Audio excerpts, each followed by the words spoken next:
প্রিয় দেশবাসী, সবাইকে আসসালামু আলাইকুম রহমতুল্লাহি ওয়াবারাকাতুহু। আশা করি বাংলাদেশের মানুষ তত একটা ভালো নাই। তো সবাইকে শুভকামনা করতেছি। আজকে অনেক দুঃখ ভরা একটা কষ্ট নিয়ে আজকে আপনাদের সামনে হাজির হলাম। আজকে আমাদের দেশের যা অবস্থা, খুবই খারাপ অবস্থা আমি মনে করতেছি। সো দেশ আসলে দিনের বেলায় এখন অন্ধকার হয়ে যাইতেছে। শুধু মানুষের হাঁকার, চিৎকার, পুলিশের গুলি, ককটেল, বোমাবাজি সব শুরু হয়ে গেছে এখন। হাসিনাকে যারা মুসলমান ভাবে সাবধানে ভাববে, মুসলমান নয়। তার মা ছিল ইহুদি, তার বাপ ছিল মুসলমান। তার ছেলে বিয়ে করেছে একটা খ্রিস্টানদের মেয়ে। যারা নোংরা পোশাক পরে, যারা ন্যাংটো থাকে, তাদের ধর্মে বিয়ে করেছে। এই তো তার পরিবারের হাল। দেখেন, আসলে আমরা যারা আওয়ামী লীগ করি, একটু ব্রেন দিয়ে চিন্তা ভাবনা করেন তো। আসলে আমরা এই সারা বাংলাদেশে 95% মুসলমান, আমরা কারে সাপোর্ট করতেছি আজকে? আপনারা কি শেখ হাসিনাকে মুসলিম মনে করেন? আমি মনে করি না। কিভাবে মনে করি না? দেখেন, ওনার মা কিন্তু হিন্দু ছিল। আপনারা জানেন কিনা আমি জানি না। বঙ্গবন্ধু হচ্ছে একজন মুসলমান। তারা আমি অনেক রেসপেক্ট করি, অনেক শ্রদ্ধা করি, কিন্তু উনি হচ্ছে বিয়ে করেছে একজন হিন্দু মানুষ। তো শেখ হাসিনার মা কি হিন্দু, রাইট? তো এবার আসি আরেকটা পয়েন্টে।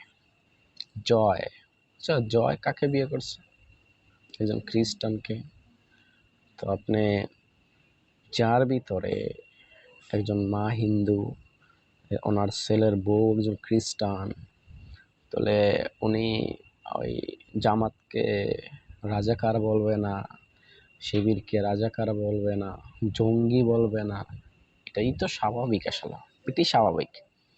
কারণ উনি তো আসলে মুসলমানের যে মনুষ্যত্বটা ওটা ওনার ভিতরে নাই ভাই। বিবেক দিয়ে চিন্তা করেন একটু প্লিজ, দেশবাসী যারা আছেন।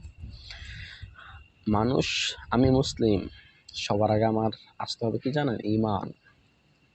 সবার আগে আসতে হবে আমার ইমানটা।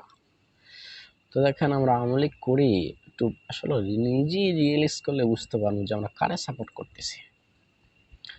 আওয়ামী লীগটা হচ্ছে যে আওয়ামী লীগ সরকার গঠন করছে এখন। এবার আসি একটু অন্য অ্যাঙ্গেলে কথা বলবো আজকে। আওয়ামী লীগ যখন 1971 সালে সংগঠন তৈরি করে, বঙ্গবন্ধু সংগঠনটা তৈরি করে দিয়ে গেছিল। তো আসলে আগের আওয়ামী লীগ আর এখনকার আওয়ামী লীগ একটু ডিফারেন্ট আছে মেবি, সম্ভবত। এখনকার আওয়ামী লীগ হচ্ছে কি বাউয়া আওয়ামী লীগ। কেউ কেউ মনে করেন যে ওই আওয়ামী লীগ না করে, হ্যাঁ আমি আওয়ামী লীগ, যাই হোক সেটা ওনাদের ব্যাপার।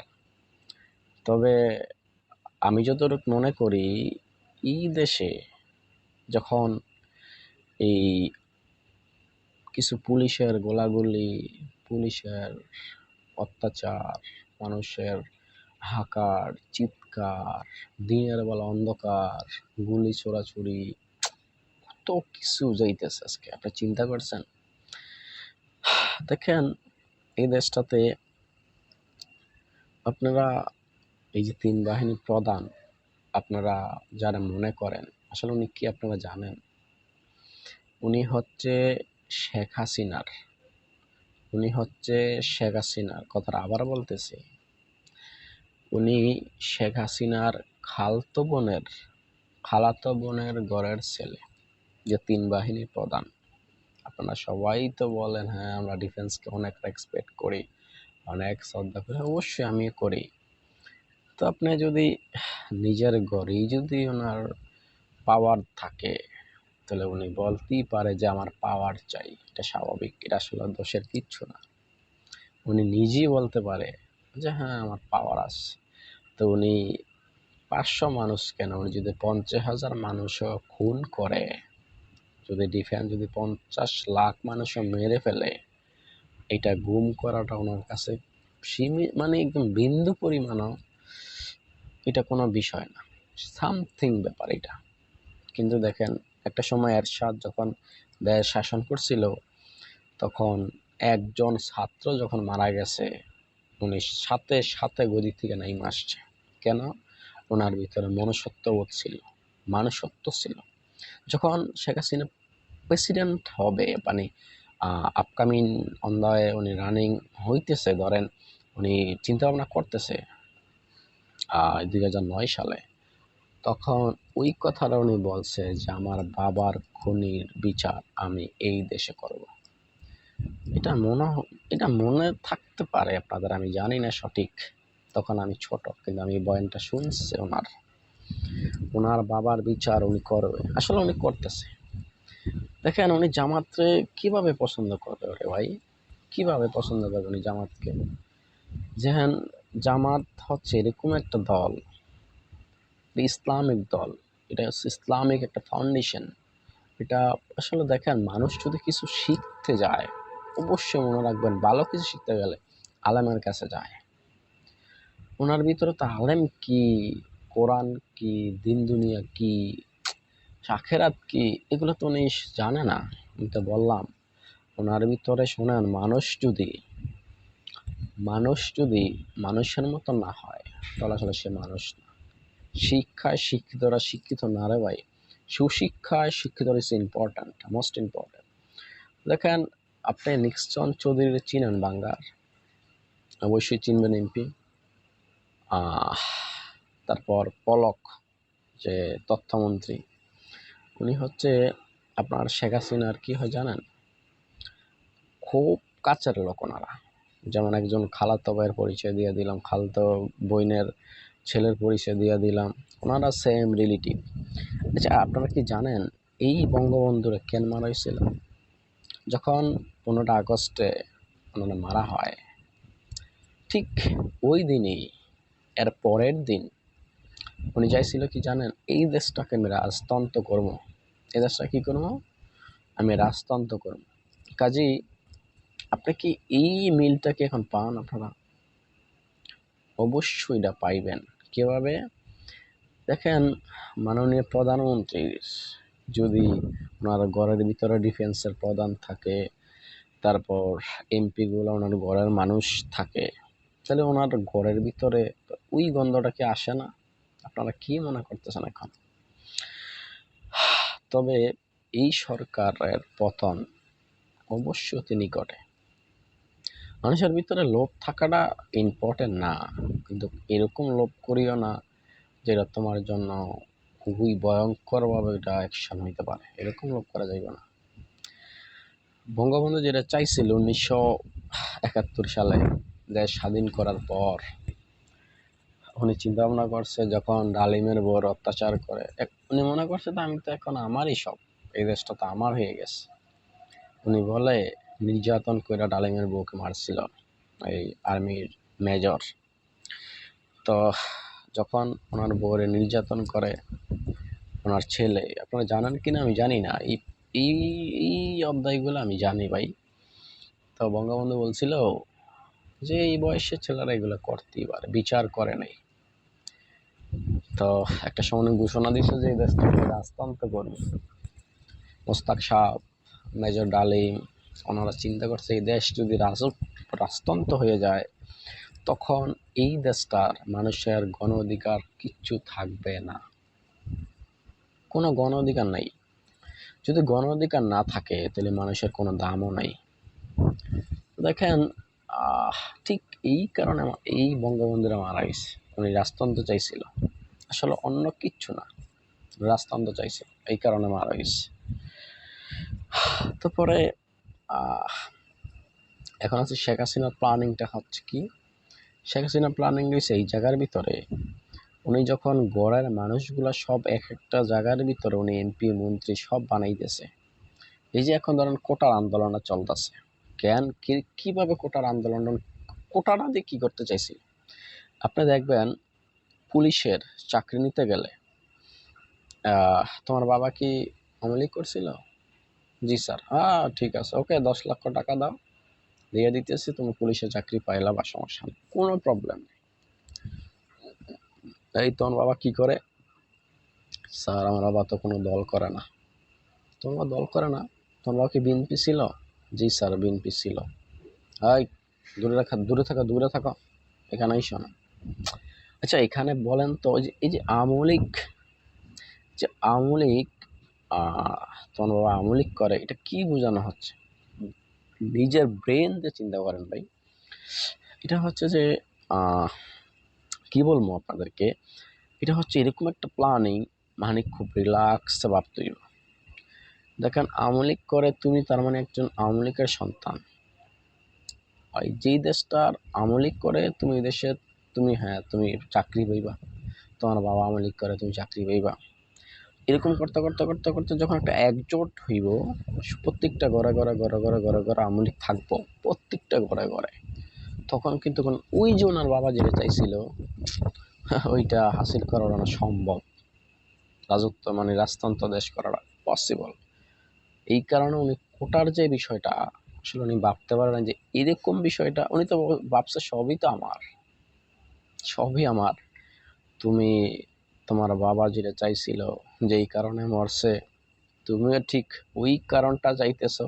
তুমি রেডি থেকে ওইটা হয়ে যেতে পারে তোমার বাবা যেটা পাইয়ে গেছে এই পৃথিবী থেকে। অতি লোভে তাঁতি নষ্ট, এটা মনে রাখবা মাননীয় প্রধানমন্ত্রী। আসলে আমি জানি না আমার এই ভিডিওটা যদি কেউ দেখে, আপনারা সবাই লাইক করেন, একটু শেয়ার করেন, সবাইকে দেখার সুযোগ করে দিন অ্যাটলিস্ট এই ভিডিওটা। মানুষকে বলতেছি ভাই, আপনারা অ্যাটলিস্ট একটু প্রতিবাদ করাটা শিখেন না, একটু নিজে জায়গায় উঠেন। কি বাবা এই পৃথিবীতে বাইসে থাইকা কি হইব? দেশ এই পৃথিবীতে কি আছে ভাই এমন? কি বলেন তো? কিচ্ছু নাই। এই দেশটাকে এমন কিছু দিয়া যান, আপনার জন্য সারাটা জীবন মানুষ মনে রাখবে। আবু সাঈদের মতন মানুষকে সারা জীবন বাংলাদেশের মানুষ মনে রাখবে। এটা তো মনে করার মতন একটা বিষয় ভাই। সাহস দেয় না গুলি করো আমাকে, কয়জনকে গুলি করবো ভাই? কেন ভয় পাইতেছে? আপনারা কি মনে করেন এই যে প্রধানমন্ত্রীরা কার ফইন দিছে, এটা কি আপনাদের জন্য দিছে? এটা আপনাদের জন্য দেয় নাই, এটা সরকারের জন্য দিছে। ওনারা যদি চাইতো জরুরি বিভাগে নিয়ে আইতো। জরুরি বিভাগ মানে কি হচ্ছে? জরুরি বিভাগটা হচ্ছে এইটা, যে আমরা প্রধানমন্ত্রীর থেকে আমরা ক্ষমতা নিয়ে আসলাম, এটা জরুরি বিভাগ। তার মানে আর্মিদের আন্ডারে দেশ চলবে, এটা হচ্ছে জরুরি বিভাগ। ওনারা কি করছে? কারফু বসায় দিছে দেশে। কারফুটা কি বুঝেন? কারফুটা হচ্ছে এরকম একটা অবস্থা, যখন খুব ভয়াবহ অবস্থা তখন দেশে কারফু দেয়। কারফু দিয়ে দিছে। শেখ হাসিনা কন্ট্রোল, দেশবাসীও কন্ট্রোল, এই যে তিন বাহিনীর প্রধান উনিও কন্ট্রোল। এখন প্রতিমন্ত্রী বলতেছে রেমিটেন্স পাঠাইতাম, আমরা রেমিটেন্স পাঠাইতাম, উনি বৈশা গিলবে। অবায়দুল কাদের বাজারেও গাড়ি নিয়ে চলে, উনি বৈশা গাড়ির তেল খরচ লাগবো না, রেমিটেন্স পাঠাইতেইব না। আপনারা পাঠান ভাই। তবে আরেকটা কথা বলি, দেখেন, আপনারা যে আওয়ামী লীগ করেন, আওয়ামী লীগের ভিতরে কি আছে আমাকে একটু বলতেই, আজকে কি আছে? এই যে সাইদি সাহেব যে মারা গেল, আপনারা জানেন এটার প্ল্যানিংটা কি? যখন, আচ্ছা, ওনাকে 15 তারিখে ওনাকে কেন মৃত্যু ঘোষণা করলো? উনি রাজাকার? কি মনে হয় আপনাদের, উনি রাজাকার? 15 তারিখে উনি শোক দিবস পালন করতেছে, ওনার বাবা মারা গেছে। এই কারণে সারা বাংলাদেশকে গিফট দিছে, গিফট। এটাকে কি বলে জানেন? একটা গিফট। উনি ওই গিফটটা সারা বাংলাদেশের মানুষকে পৌঁছাই দিয়েছে, ধরো আমি তোমাকে গিফট দিলাম, আমি শেখ হাসিনা পারি, এটা গিফট। যে মানুষটা দিনের 10টা বাজে সবাইকে সালাম আলকি দিয়ে যায়, ওই মানুষটা রাইতের ওই 12টা বাজে মারা যায়। মানুষ কি এত বোকা? এটা হচ্ছে গিফট দিছে। ঠিক একই টাইমে বঙ্গবন্ধু মারছে, 15 তারিখে 10টা বাজে রাইতে, সেম। তো এটা গিফট করলো, উনি পারে।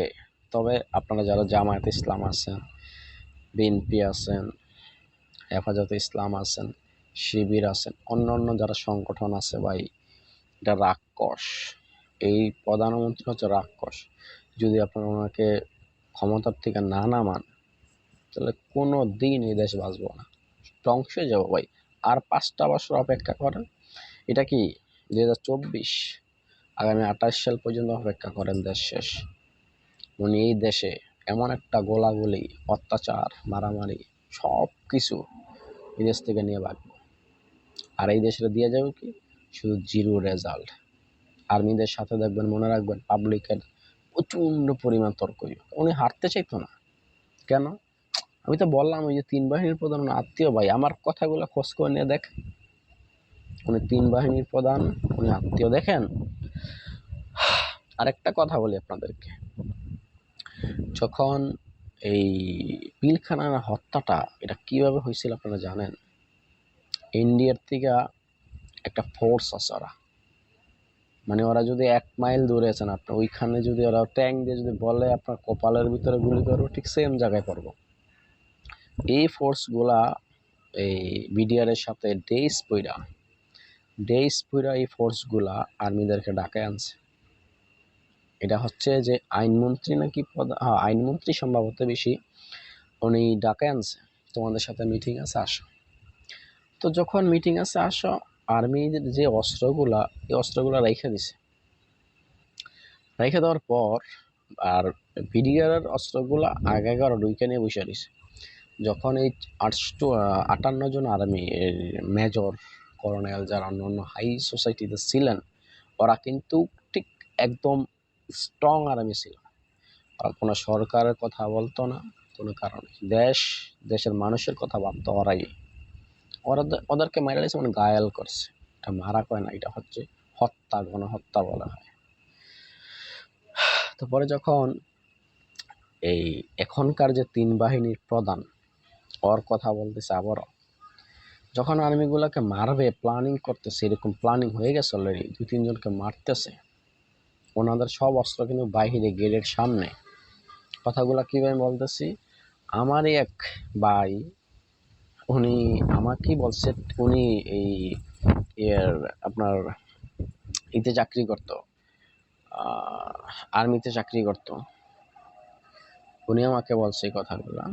আরেকজন ভাই, উনি বিডিআরে চাকরি করতো, সেম উনি আমাকে এই কথাগুলা বলছে, 2 জন ভাই। তো পরে যখন উনি এই সেম ঘটনাটা উনি করে, এই যে এখন 3 বাহিনীর প্রধান, উনি কি করছে জানেন?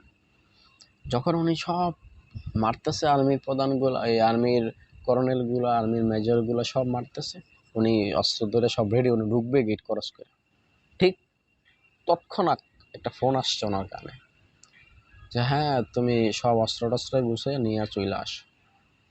এই 3 বাহিনীর প্রধানের কথা বলতেছি আপনাদের, ঠিক সেম নিয়ে চলে আসছে। আসার পরে কি করলো জানেন? উনি আর কোনো অ্যাকশন নেন নাই। ঠিক অ্যাকশনটা না নেওয়ার কারণ হয়তো বা 4-5 জন 10-12 জন আর্মি মারা যাইতো। আজকে এই দিনটা আপনাদের দেখতে হইতো না ভাই, সাধারণ পাবলিকের এই দিনটা দেখতে হইতো না। দিনের বেলা অন্ধকার হয়ে যাইতেছে এই সারা বাংলাদেশ, গোলাগুলি, ককটেল, হেলিকপ্টার থেকে গুলি করতেছে আপনাদেরকে। এই দিনটা দেখতে হইতো না, যে আজকে এই মানুষটা যদি প্রতিবাদটা করতো।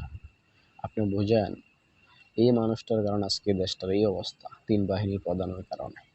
যাক, আমাকে যদি অ্যারেস্ট করলে করুক, আমার কোনো আফসোস নেই। আমাকে যদি মেরে ফেলে, তাও আমার কোনো আফসোস নেই। তবে এই দেশটাকে ইসলামিক একটা রাষ্ট্র হিসাবে গড়ে তুলতে হবে, ওইটাই হচ্ছে আমার চাওয়া, আমার পাওয়া। আর মানুষের সততা সবার মাঝে থাকতেই।